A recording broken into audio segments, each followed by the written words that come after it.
नमस्ते दोस्तों, आज हम लोग पॉलिटिकल साइंस का एक बहुत ही इम्पोर्टेंट चैप्टर सत्ता की साझेदारी समझने वाले हैं। अच्छा, ये सत्ता की साझेदारी आखिर है क्या? देखिए, सत्ता का मतलब होता है शासन और साझेदारी का मतलब हिस्सेदारी या भागीदारी। तो चलिए शुरू करते हैं। चलिए इसको ना एक बहुत ही सिंपल से एग्जाम्पल से समझते हैं। सोचो, क्लास में 50 बच्चे हैं, 40 लड़कियां और 10 लड़के। अब अगर मॉनिटर हमेशा ही किसी लड़की को बना दिया जाए तो क्या होगा? लड़कों को लगेगा ना कि अरे हमारी तो कोई सुनता ही नहीं है, हमारी प्रॉब्लम कौन देखेगा। लेकिन जरा सोचिए, अगर एक लड़का और एक लड़की दोनों को मॉनिटर बना दे तो तब क्या होगा? क्लास चलाने में दोनों की हिस्सेदारी होगी और सबकी बात सुनी जाएगी। बस यही तो है सत्ता की साझेदारी का एकदम बेसिक आइडिया। तो अगर हम इसको ठीक से डिफाइन करें तो सत्ता की साझेदारी एक ऐसी व्यवस्था है, एक ऐसा सिस्टम है जिसमें समाज के हर ग्रुप की, हर कम्युनिटी की भागीदारी होती है। सच पूछो तो यही तो डेमोक्रेसी यानी लोकतंत्र की आत्मा है।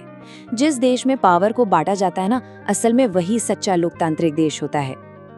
अच्छा, इस बात को और अच्छे से समझने के लिए ना हम दो देशों की कहानी देखेंगे। एक है बेल्जियम और दूसरा है श्रीलंका। पता है, इन दोनों ने पावर शेयरिंग को लेकर बिल्कुल अलग अलग रास्ते अपनाए और उनके जो नतीजे हुए वो भी एकदम अलग थे। तो चलिए पहले श्रीलंका की कहानी से शुरू करते हैं। ये चार्ट देखिए, ये जो सबसे बड़ा हिस्सा है 74%, ये थे सिंहली भाषा बोलने वाले लोग, मतलब ये मेजॉरिटी में थे, बहुसंख्यक थे।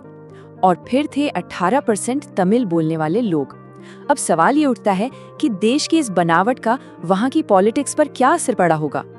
श्रीलंका को आजादी मिली 1948 में और आजादी के ठीक बाद जो मेजॉरिटी थी यानी सिंघली कम्युनिटी, उसने अपना दबदबा बनाना शुरू कर दिया। 1956 में तो एक कानून ही बना दिया गया जिसके हिसाब से सिंघली देश की अकेली मतलब एकमात्र ऑफिशियल लैंग्वेज बन गई। अब इस एक कदम ने तमिल लोगों के मन में ये फीलिंग भर दी कि वो इस देश में पराये हैं और इसका नतीजा गृह युद्ध, सिविल वॉर। श्रीलंका में जो हुआ ना, उस सोच को कहते हैं बहुसंख्यकवाद। इसका सीधा सा मतलब है कि जो मेजॉरिटी में है वो देश पर जैसे चाहे वैसे शासन कर सकता है और जो माइनॉरिटी में है उनकी इच्छाओं की कोई परवाह नहीं। सरकार ने यूनिवर्सिटीज और सरकारी नौकरियों में सिंघलियों को प्रायोरिटी देना शुरू कर दिया। यहाँ तक कि बौद्ध धर्म को सरकारी संरक्षण भी दिया गया। इससे तमिलों को लगा कि भाई हमारे साथ तो भेदभाव हो रहा है। और देखिए, जब किसी एक ग्रुप को ये लगने लगे कि उसे अपने ही देश में पराया समझा जा रहा है, उसके साथ नाइंसाफी हो रही है, तो टकराव तो होना ही है। श्रीलंका में भी बिल्कुल यही हुआ।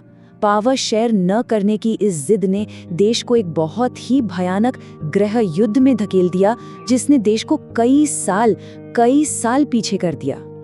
अब आते हैं बेल्जियम की कहानी पर, और यहाँ की सिचुएशन तो बहुत ही मजेदार और कॉम्प्लेक्स थी। देखिए, पूरे देश में 59% डच बोलने वाले लोग थे, यानी ये मेजॉरिटी में थे। लेकिन राजधानी ब्रुसेल्स में कहानी एकदम उल्टी थी।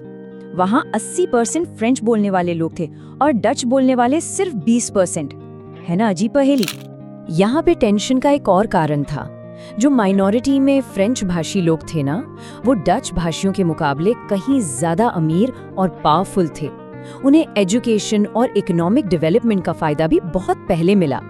इस बात से डच भाषी लोगों में बहुत नाराजगी थी और 1950-60 आते आते दोनों कम्युनिटीज के बीच टेंशन बहुत बढ़ गई। लेकिन बेल्जियम ने बहुत समझदारी दिखाई। उन्होंने श्रीलंका वाला रास्ता बिल्कुल नहीं अपनाया। उन्होंने अपने संविधान में कुछ ऐसे कमाल के बदलाव किए जो दुनिया में कहीं नहीं हुए थे। जैसे सेंट्रल गवर्नमेंट में डच और फ्रेंच भाषी दोनों के मिनिस्टर्स की संख्या बराबर कर दी। ब्रुसेल्स के लिए एक अलग सरकार बना दी जिसमें दोनों को बराबर की सीटें मिली। और तो और एक तीसरे टाइप की सरकार भी बनाई, कम्युनिटी गवर्नमेंट, जो कल्चर और एजुकेशन जैसे मामले देखती थी। इस पूरे मॉडल का बस एक ही मकसद था, किसी को भी ये ना लगे कि उसकी आवाज नहीं सुनी जा रही। तो अब देखिए, यहाँ पर जो सबसे बड़ी सीख है वो एकदम साफ है।